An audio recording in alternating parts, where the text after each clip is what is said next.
funny thing in the background.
Hey, everybody. Welcome to the show. This your girl, Nikki Nicole of Divas of the Round Table Talk.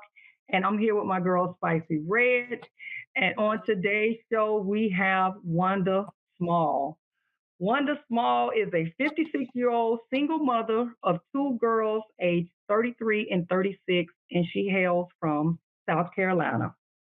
She became a foster mother in 2009, excuse me, till 2011 when she adopted a 12-year-old girl. During her time as a foster mother, Wanda fostered 19 children, all girls and one boy. After her foster children, all of her foster children, excuse me, were what is considered therapeutic children, meaning they are on medication or they need counseling. They're involved in counseling. So we wanted to bring Wanda on the show today to talk about being a foster mom and just to give us insight on what it is to be a foster parent in this day and time and fostering many children. So you all please welcome to the show an unsung hero, Miss Wanda Small. Thank you for coming on the show, Wanda. You're welcome. Nice to be here. All right. So me and you had talked before about, you coming on the show as and speaking with us about being a foster mom.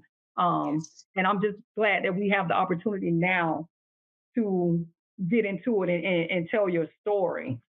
So, I was telling Spicy Red earlier today that we were going to have you on, and we're always excited just to, at least get a show and that's talking about this topic that a lot of people don't discuss because fostering in the Black community is really kind of unheard of.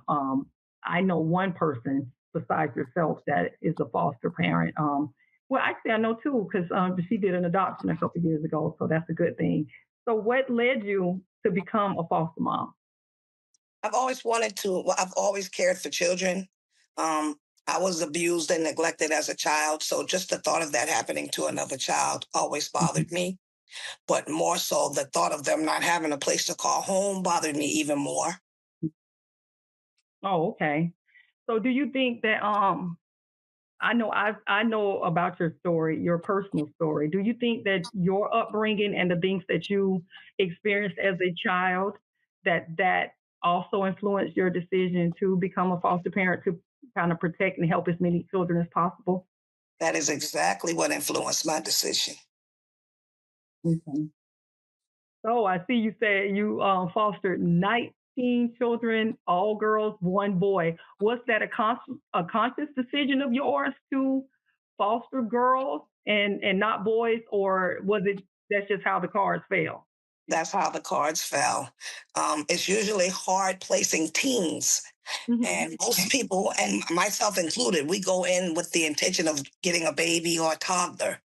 And then when they told me the demand for teen parents because they were harder to place, then I Okay. decided that I would take any age from 0 to 21. So Okay. when I said that, I got all of the teens. Every time there was a teen that needed to be placed, I was the one that they called.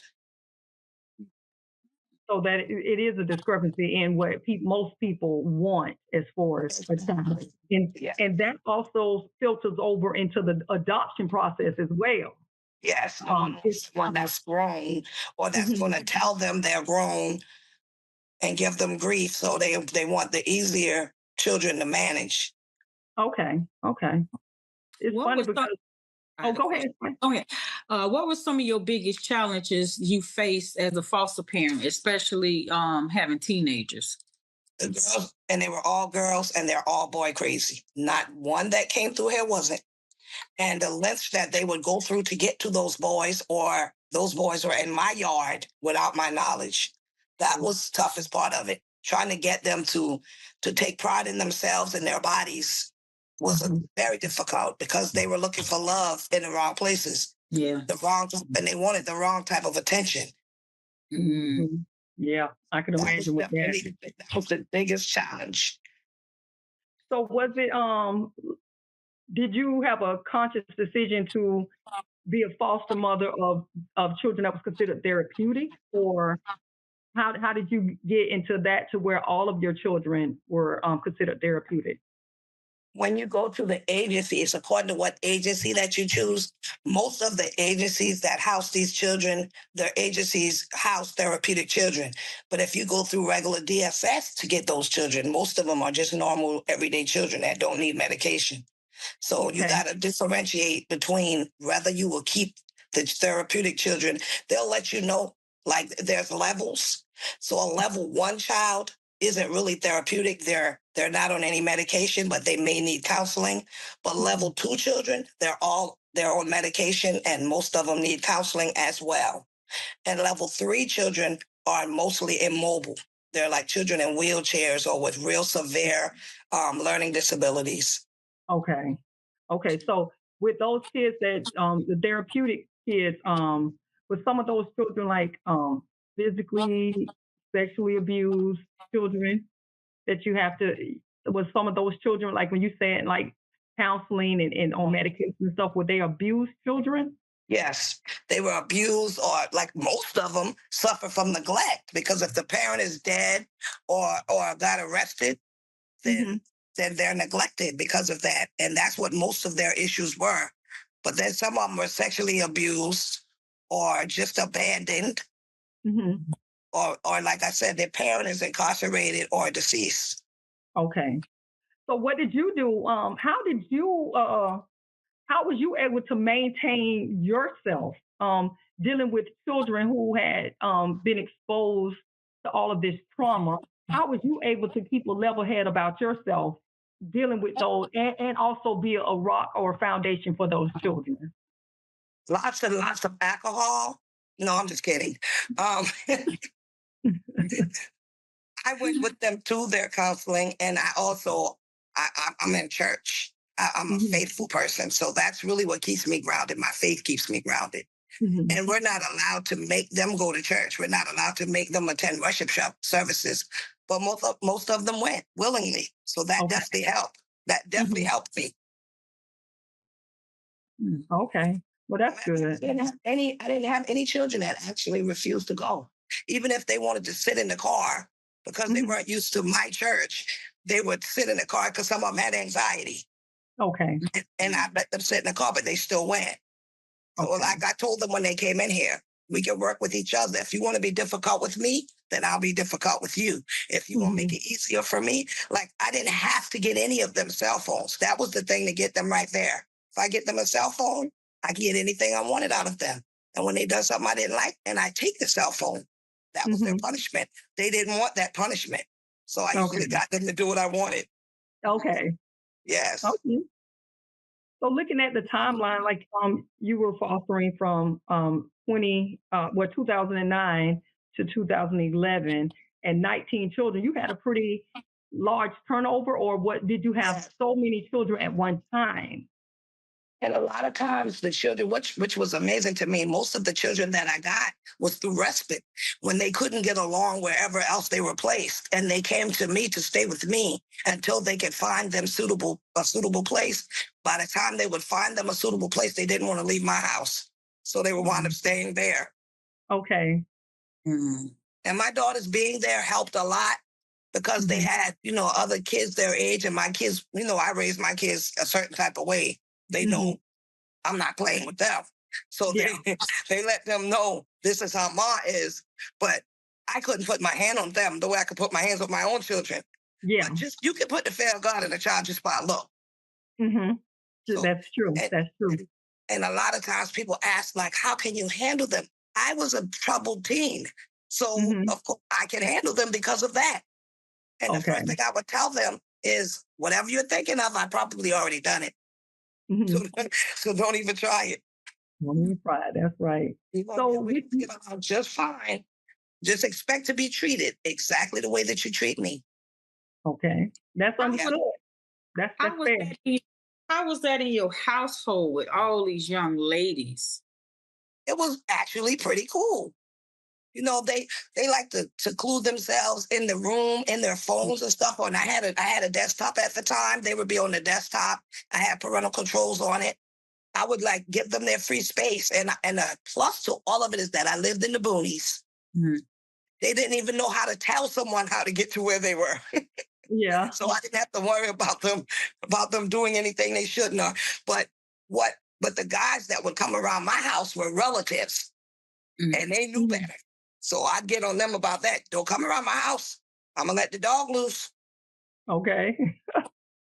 So did you how was it later on? Did you being a foster mom to some of those children, did that cause any division with you and your children that you had, or was it like y'all was a cohesive unit? We were a complete unit. Okay, Those that's girls good to loved it. know. Yes, and those girls, like, I could go anywhere and leave my kids with them, or them, Hmm. or let my daughters go somewhere and take them with them. Uh It was huh. wonderful. It was wonderful. It was just like a normal family. And when they aged out, they didn't want to leave. And as a matter of fact, almost every one of them stay in touch with me. And they have children, and their children call me Gam instead of Gamma. They call me Gam. So Hmm. that's the plus to it. Most of them are my friends on Facebook, or they try to find me when they get out of touch for a while. So most of them Hmm. stay in touch with me. That's good. That shows the type of person that you are. You know what I'm saying? Like that they still want to have that connection with you. So let me ask you this: how what is the process to becoming a foster parent, and is it a difficult process for you to go through? And was it difficult? Is this a three-part question? And was it difficult for you being a single Black woman?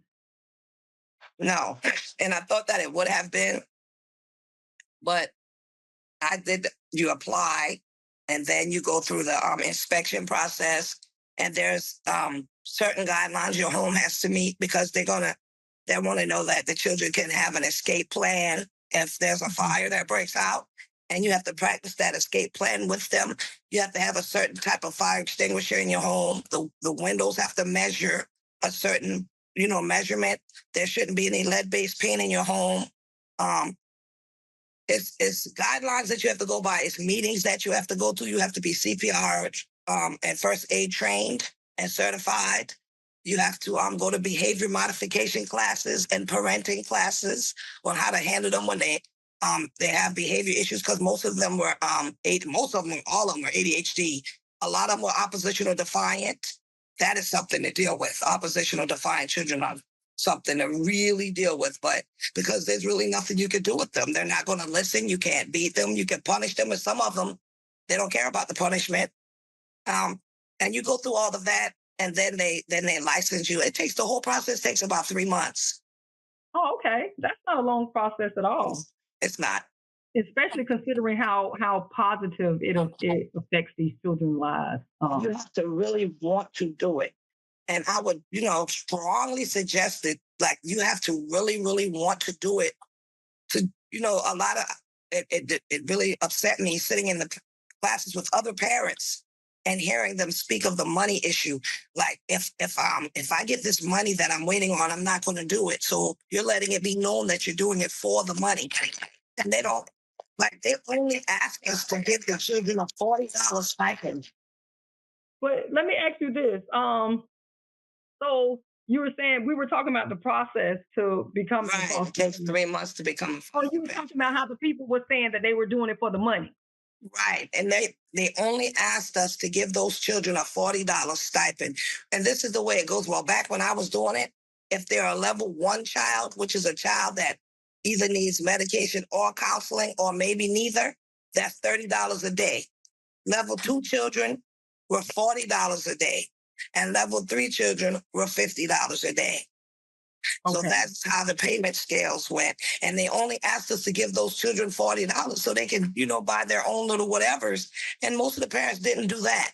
They asked us to teach those kids independent living skills. I heard the parents say, they ain't going in my kitchen.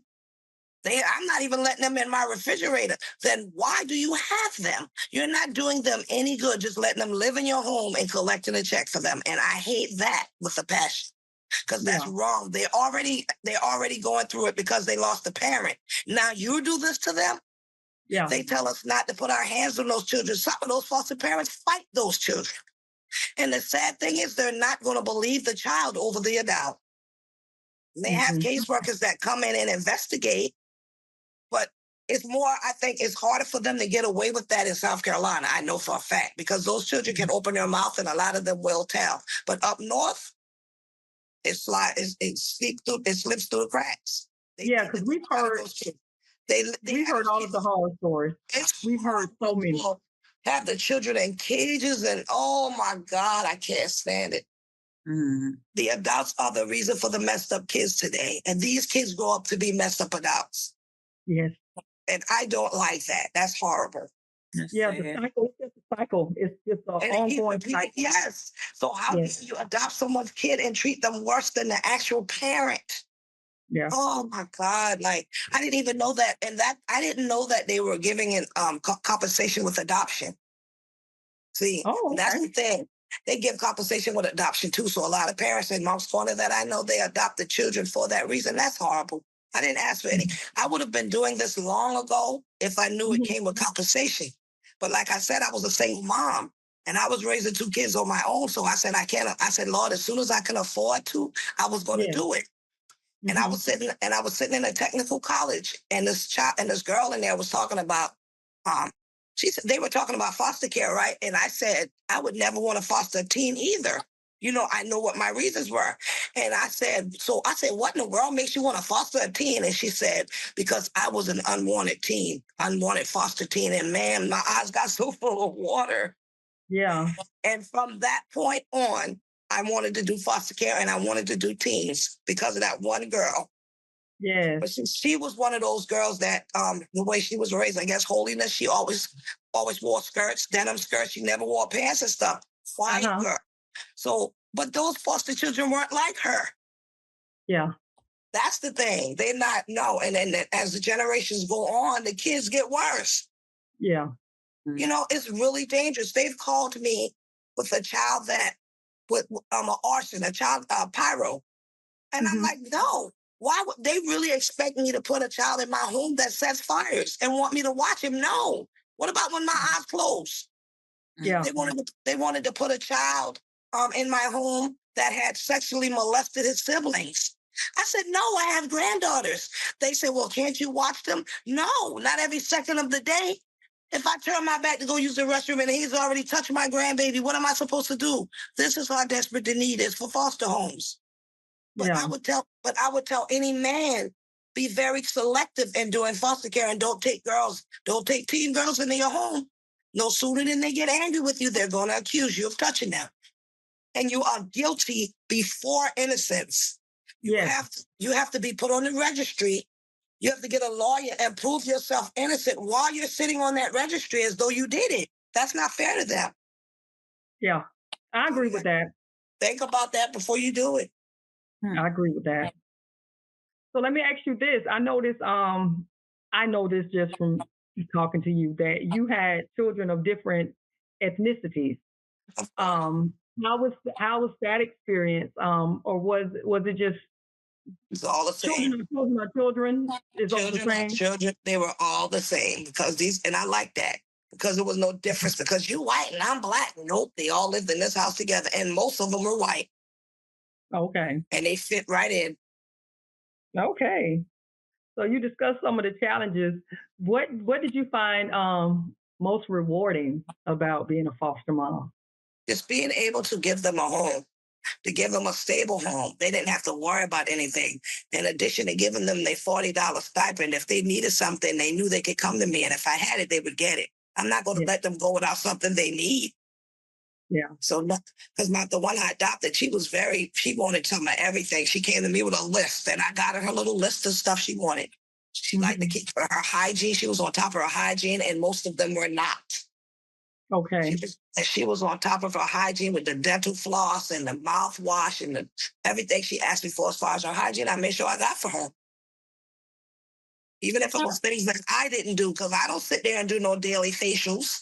And this child was 13, 14 and doing her little daily facials and mud mask and all that. And she was a black girl and I got it for her. Go ahead, girl, do your thing.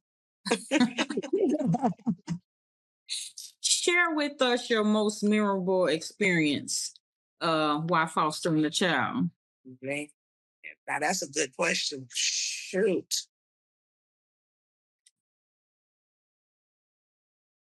I'm guessing I would say when we were at there's this place out here called Short Stays for military. Um, Mhm. it's like it has villas and cabins out there. It's on the water. And we were out there for I think somebody graduation party and people from my church. And they brought me a foster child that day from respite. She had gotten into a fight at the foster home she was at. And they brought her to me that day out there. She was all scratched up, hair pulled out and stuff. But she came out that day and she got along with everybody out there and everybody just loved her right off the rip and she was right at home. That's pretty good. And her daughter calls me grandma too. And she's 8. Anya's 8. Is that your grandbaby who was just there? I know, like last year you had one there. Anya, yep. And That's she was Anya. there. Okay. And she was there, Okay. and I got pictures up for Memorial Day. She was there for Memorial Day, and I haven't seen her in like 2 years. Oh, nice. So that was great. Yes. That's nice. So did all of your that you know of did most of your or all of your foster kids go on to be pretty successful? You know, or to make a decent living for themselves? Oh, you got some struggling out there, huh? Some, Um, sadly enough, most of them repeat the cycle. They repeat the cycle. And the first thing they do, and I'm still going to have to go to my own therapist for that answer. Why would you go out there and get a baby no sooner than you got, age out when you know that you had to live with someone else? I don't yeah, understand. It's the way that their mentality works differently from ours. But the last thing I would want to do is go out there and get pregnant when I don't have a place to call home. And that's the very first thing they do. But what the part of it I do understand is that they want their own personal property. This is my child. It's going to love me no matter what, yeah, and can't nobody take it from me. That yeah. part, I get it. That's Mhm. what a lot of them have done, and they're struggling. Only one, and matter of fact, she lives right down the street from me in the next town over. She got married and had a little girl, and her little girl is 8, and she just had another baby. Her and her husband. Mhm. She's doing good. Okay, that's good. That's so. And That's that good. child is my success story. Actually, she came to Mhm, me at the age of 16. She was addicted to cough syrup. Her mhm. mother was a Marine that suffered with PTSD really, really bad. And when her dad passed away, they found him dead. The mom snapped. And so the kids got separated. Her and her 2 brothers were separated. And she came to me she came to me out of rehab and they told her to get her GED. And I said, no, not if you can get a diploma, not in my house. Because look, I repeated 6th and 10th grade, but I got my diploma. So I believe in that. That girl went to school early in the morning and came out late in the evening. Got all A's effortlessly. Got a turnaround Mhm. award from the governor. That is my success story. Yes, that's That was, awesome. Mhm. yes, ma'am. She did great. And I made sure she stayed in touch with her brothers. I Mhm. hate when children are separated from their siblings. So me and that foster mom made sure they stayed in touch with each other. So let me Yes. ask you this: with them aging out of the system, does that mean that the counseling or medications or whatever it is that they have that stops? That is the best question. Yes, it does. That is the worst thing. Let me tell you, they are medicated. Like one of my children were medicated heavily. She had psychotics and all type of medication, and she had to stay with me until she was 21. And when she aged out, they put her out in the street with nowhere to go. They told them they suggest Job Corps.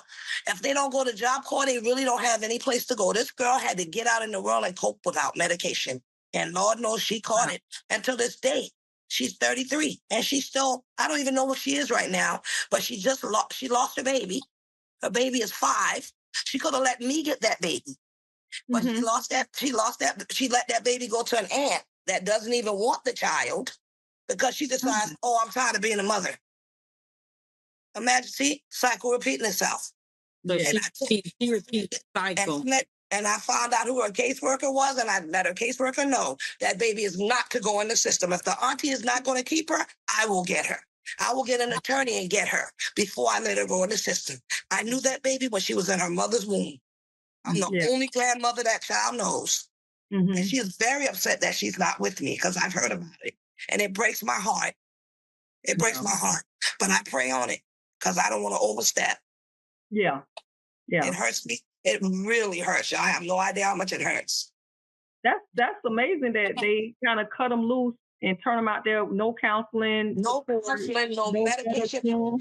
Can you imagine that? That's the worst thing to me. They should wean them, you know what I'm saying? Ease them back into society. They do that for people who come out of jail. Correct. So why you give these people food stamps and everything when they come out of jail? Why won't you do that for a foster child? Isn't that crazy? Yeah. You heavily medicated for years and then you just turkey stop. That'll drive somebody. And some of them are suicidal. That's the thing. And then you tell them they don't know nothing but that medication. That's it. Then you say, well, we don't have any beds for them. This is why people are out here shooting up schools and malls and theaters for reasons like that right there. Yeah. It's psychotic. Yeah. Very. Yeah. That's crazy. Well, let me ask you this. Do you think that you will ever foster again? That's the thing. I can't. I tried. Okay. That child that ran away, when they caught her, she said I abused her. So what was the first thing they did? Put me on the abuse and neglect registry. And I wasn't guilty. But because she wanted to run behind this boy, they took her word for it. I had to hire an attorney and pay lots of money to get my name removed. And the reason my name was easily removed is because she was recorded admitting that I never touched her and that she didn't realize that it was going to escalate as far as it did. She even used the example of cause and effect. That's how smart the child was. She didn't understand the trouble that I was going to get into, and she was sorry that she had done that. So that's what cleared my name. But that's why I warn men. I'm a female, and I got accused of abusing her. What do you think is going to happen to a man? Yeah. Because even as soon as I hear that a man, as you know, with my sexual trauma, I immediately don't want nothing to do with them because I immediately believe it. I told all of my girls that came through here, don't you ever do that. Don't ever do that to a man. You will ruin his life simply because you're angry, and that is not fair to him. We're trying to give you a place to stay. Why would you do that to someone? Yeah. Think about the consequences of what you're doing. Yeah, because again, like you said, even if that child is removed from the home, now you've affected him being able to foster other children and help. So because she done that, she has affected my ability to. And now that I'm disabled and I have income coming in, like I really can help them. When I fostered those 3 teen girls, I had a 3-bedroom single wide mobile home, 14 by 70. Now I have a 3,500 square foot house with 4 bedrooms, 3 full baths. I would love to fill this home with children. And because of her, I can't. That saddens. It really does. But I went to this one agency, but they told me if I searched around, and I'm still debating now if I want to do it, certain agencies will still let me do it. Okay. But now I have to think about it because of what she did. I don't want to go through that again. And also these teens are getting really unmanageable. You know, I don't want my house ruined because they did do that now. When they get angry, they will destroy your home. You got to think about that too. When they destroy windows in my home, they bust the windows out my house. I had a bay window in the bedroom where the foster daughter lived, and she was a bedwetter. And when she would get up in the morning, she would put all the soiled linens in a garbage bag. And when I go to do laundry and open that bag, that thing about knocked me out. So I'm like, baby, I said, I understand you have this issue and it's not a problem. We all have issues. Just let me know. So I said, put it in the washing machine. Don't put it in a bag. It's it's like ammonia. And she got mad and kicked the windows out in the room, busted the bay windows. Man, look, that cost. And I'm trying to tell her, she busted like the dresser with the mirror. She busted that mirror. And my house was carpeted, so all that glass was in the carpet and the padding. I had to pull it all up. I said, "Y'all don't pay me enough to cover the things that these kids do." Yeah. So that you got to think about too. So I'm really debating and thinking, like, is it even worth it? You know what I'm saying? Like, you would think they would be grateful, but they just not wired that. They're not wired that way. They're I'm not. gonna tell you another thing too. Like just thinking about, like you saying, what with the financial compensation. I wonder if the financial compensation has kept up with the times that we're in now. No, it's not, because when I checked today, they're still paying that same amount. And I stopped in 2011. Why would you still be paying that same amount of money with the cost of living the way it is? They no. be talking about $30 a day. That's nothing today. Back in 2009, to me, that was plenty of money. Today, that's nothing. Mm-hmm. Yeah. Yeah, because grocery, I'm like, especially with teenagers, because these five I got over here, they ain't even preteens, and they eat me out of house and They home. will eat you out of house and home. Mm-hmm. Then the kids gonna think I was cruel because I put a lock on the fridge. I don't care. It ain't like you can't eat. I feed you breakfast, lunch, dinner, snacks in between. Even after dinner, you can eat. But don't just go there, open the refrigerator, and just stand and look. You got foster parents that won't even let you in their refrigerator, but you just stand and looking in line. What are you looking for? Mm-hmm. Get something out of there and get them out of there. Just standing there. Ain't nothing else grew in there that 5 minutes ago you just been in there. Yeah. Or just want to eat it because you know it's in there. Just eat because it's in there. And that's why I stopped. You know, if you go grocery shopping and get everything at once, the kids try to eat everything they saw. So then I started shopping bit by bit, which I hate. So do they compensate like with I know you said it was 09 the money you get that one amount of money, that $30 a day, $40 a day, and that's it. That's what I'm saying. No clothes. I bought them clothes. I think sometimes the agency would give them different things, but no, I had to do everything out of my money. Okay. Wow. And then if they got money, this what the foster daughter I was just telling you about, her father had passed away and she was supposed to be getting his Social Security. And the agency told me that they couldn't do it. So I'm like, I'm not going down there and do it for her. She was 17. I took her down there and she done it herself. So then she started getting her money every month and I started putting it in an account for her. Oh, they went off on me as though I was stealing her money. You're not supposed to get that money. You're already getting your stipend. I said, and I'm not getting her money. She's getting her money. And that's why I kept a paper trail. Every time I gave her money, I wrote her a check. Every time. She was going to the mall. And you know, when you have money, you have friends. She was blowing that money at the mall every weekend with her friends. So when she turned 18, I told her the money had stopped coming. And it hadn't. And I was still putting it in the bank for her. And by the time she moved out of my house, I wrote her a check for $13,900. That girl sat there and cried. And I bought her first car, taught her how to drive. Parents, they don't do that. I taught her how to cook for real. She loves collard greens. White girl now. Love collard greens.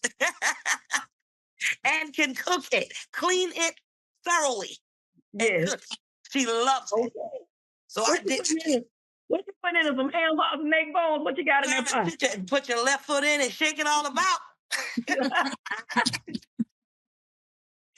But it's really, I loved it. I love children. To this day, I still get people's children. I keep people's children for them. I don't charge them because I'm sitting home. I'm not doing anything. So yes, I keep them for you because that's the most difficult thing for parents today is childcare and working. Yeah. And I'm here all day, every day. If you want to bring them all the way out here, I'll sure keep them for you. Look, because when you saying that, I'm like, I'd send a bus with 5 of them on there to you for the summer. But understand, I will spare the rod. Hey, I'm with you all the way. I I support. tell every parent, you can send them to my house, but I will spare the rod in there and don't have any problem with it because I'm not going to. Have you ever thought about doing the child care since you can't really do foster? Or is that like the same? It's so much of a liability. That's why I didn't bother with it. Okay. And once again, location is everything. And I'm in the boonies again. I'm in the country, in the rural area of nothing but cotton and corn and all kind of fields out here. I'm in the country. Okay. Mhm. Well, that's what I like about it. That's why I think that it would have been such a great thing for you to do it now because I see you out there. I see you out there on your ride more, and you just be out there. When you was out there with your grandbaby, she That's was right. out there And with she you. loves it. The benefit Right. of the children, and it's just so disheartening that that had to happen, and Right. so many younger ones that could have benefited from what you have Yes. to offer won't get a chance to experience that. Right. And I'm still thinking about it. Because now, when you get up in the age, you don't want to be sitting home. Well, at least me. I'm a Hmm. 56-year-old young grandmother. So I still Hmm. like to be out on the road doing things. I can't drive truck anymore. So I still travel. I still like Uh-huh. to travel. Like right there in September for my birthday, I'm going to Italy and Greece. So Nice. that's why. So that's why I don't want to necessarily get any kids because I know Okay. I'm ready to go. I'm out. Yeah. Yeah. Yeah. I think that's best. Go on and live the rest of your life the best Yes, life. my children insist on me not getting any more children because they're tired of watching me keep children. Mama, don't you want to go out and live your life? You're an empty nester. You're not wanting for anything. Travel, Yeah. enjoy your life. They have to force me to do that. Because Yeah. you're always sitting home with somebody's kids. It's what I love to do. Yeah. That's how I feel about my grandkids. Well, listen, before we get out of here, I just want to run down some statistics for people who don't know that to date, there are more than 400,000 children in the foster care system in the United States. That has been a steady decline for the past 5 years. So the number is going down, but that's still a very high number. And it's also roughly 100 to 120,000 children adopted in the United States each year. So while you have 100,000 to 120,000 that's adopted, remember it's 400,000 that's out there in foster care. So that's something that you guys may want to take note of if you are thinking or considering about becoming a foster parent. Just look into your local area, your resources that you have there, and to see how you can start becoming a foster parent in your local area for children in your area. Wanda, I want to thank you for coming on the show today to share your Yep. stories. Yo, It was, I meant to mention, I just went to the South Carolina Heart Gallery, and they have uh-huh. a lot of children that need adopting, not just fostering, Okay. but straight adoption. And I was looking at doing that. That is something I would do. And I was looking at getting a sibling group so I could keep them together. Okay. Yes. I'm, Lovely. I've already reached out to them, and what I want to see is I gotta foster them first. I'm not going to Mhm. just adopt children I don't know, and once they get here, I'm like, oh my god. So that's what I'm looking into. So I haven't given it up completely, but I'm looking more into adoption now instead of fostering. Okay, because that's what we was talking about earlier when I said about that marriage, about living with people first before Dang you right. marry them. So That's I can right. understand that for especially um because normally if they are up to for adoption, something has happened as to Right. what's not with the birth parents. And the thing is, when you get any child in your home, it's going to take 3 months. It's called a honeymoon phase with them. They're not going to show their true colors for three Mm-hmm. months. And that's when you're going to see, like, oh, that child ain't as nice as she pretended to be. Or they very manipulative. Every single one. Know Mm-hmm. that. It's like being incarcerated. You learn how to beat the system. Those Yes. kids will manipulate you. Don't fall for it. Okay. Do You not. got Dr. Damien, you got Damien. There you go. That's the truth now. That is the truth. Be very cautious. That little girl had me fooled. She had me fooled, y'all. I didn't have any intention of adopting her. I overheard her telling the dentist when he was like, let me take you home with me. He's like, I never want to leave Mama Wanda. And I fell for it. Hmm. So watch yourself. Okay, we all done slipped and fell on something. Well, that's it for today, you guys. I want to thank Wanda Small for being on the show today, talking about being a Thank you for foster. having me. Y'all don't forget my co-host Spicy Red. If you see that FedEx truck on the highways and byways of the United States, think about Stop her. throwing my stuff in my yard and put it on my porch. Look, if you see it, get out the way. Okay. And my girl Ladybug, she wasn't on the show tonight. She had something to do this evening. But if you get that call from the school telling you to come pick up your bad behind kids, think of my girl Ladybug. She's been in education for 27 years. Come August, it'll be 28 years. And don't forget, if you think about anything dealing with love, peace, and prosperity, Yes, please ma'am. think of me. Y'all be blessed. Have a good night. Good night. All right. Good night. Right. That was fun. You have to Right. edit. So, yeah, I just took it out. I stopped it. You No, I'm still saying you have to live. do a lot of editing. It was glitching a lot. Yeah, you live. You still live. Why is it in recording? In recorded. No,